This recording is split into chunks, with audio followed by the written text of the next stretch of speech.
அதிகாரம் 27வது வசனம். ஞானிகளை வெட்கப்படுத்தும்படி தேவன் உலகத்தில் பைத்தியமானவைகளை தெரிந்து கொண்டார். பலமுள்ளவைகளை வெட்கப்படுத்தும்படி தேவன் உலகத்தில் பலவீனமானவைகளை தெரிந்து கொண்டார். கரங்களை தட்டி ஆண்டவருக்கு மகிமைப்படுத்துங்க. அல்லேலூயா. கவனியுங்கள், தேவனுடைய தெரிந்தெடுப்பை கவனியுங்க.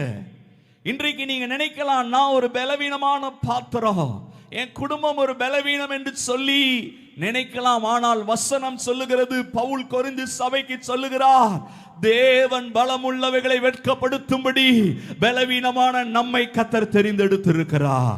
உங்களைத்தான் கர்த்தர் தெரிந்தெடுத்திருக்கிறார். உங்களைத்தான், உங்க குடும்பத்தை தான் கர்த்தர் தெரிந்தெடுத்திருக்கிறார். காரணம், பலமுள்ள இந்த பிள்ளைகளை, பலமுள்ளவர்களாய் இருக்கிற உலகத்தாரை வெட்கப்படுத்தும்படி இந்த ஆராதனைக்கு வந்திருக்கிற பலவீனமான உங்களை கர்த்தர் தெரிந்தெடுத்திருக்கிறார். அல்லேலூயா. நீங்கள் தேவனால் தெரிந்து கொள்ளப்பட்ட பாத்திரம், நீங்கள் தேவனால் தெரிந்து கொள்ளப்பட்ட குடும்பம். ஆமா, கவனிங்க, உலகம் பலவீனமானவர்களை தள்ளுங்க, உலகம் பலவீனமானவர்களை ஒதுக்கி வைக்கும், உலகம் பலவீனமானவர்களை அற்பமா எண்ணும். ஆனால் தேவனுடைய பார்வையிலே எந்த மனிதன் பலவீனமானவன் என்று நினைக்கிறானோ அவனை தான் இந்த உலகம், ஆமென், பரலோகம் தெரிந்து கொள்ளுகிறது.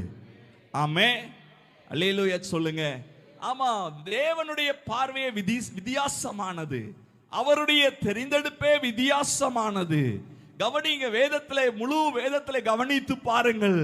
யாரெல்லாம் தன்னை பலவீனன் என்று நினைத்தார்களோ, யாரெல்லாம் தன்னுடைய குடும்பம் பலவீனமானது, என்னுடைய காரியம் பலவீனமானது என்று யாரெல்லாம் நினைத்தார்களோ, கர்த்தர் அவர்களை தெரிந்தெடுத்து பலமுள்ள பிள்ளைகளுக்கு முன்பாக கர்த்தர் வெட்கப்படுத்தினார்.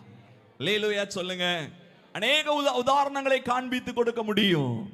ஆமென், ஸ்தோத்திரம். தாவீதை அவனுடைய குடும்பம் தள்ளினது.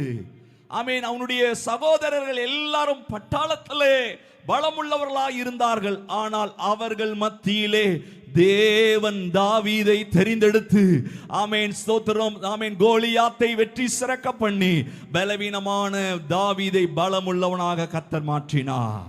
இந்த ஆராதனைக்கு நீங்க நினைக்கலாம், நான் ஒரு பலவீனமானவன் பாஸ்டர், என் குடும்பம் ரொம்ப பலவீனமானது. கர்த்தர் இன்றைக்கு இந்த ஆராதனையின் செய்தியின் ஆரம்ப வேளையில சொல்றார், கர்த்தர் உங்களை தான் தெரிந்து கொண்டிருக்கிறார் பிரதர், கர்த்தர் உங்களை தான் தெரிந்து கொண்டிருக்கிறார் சிஸ்டர்.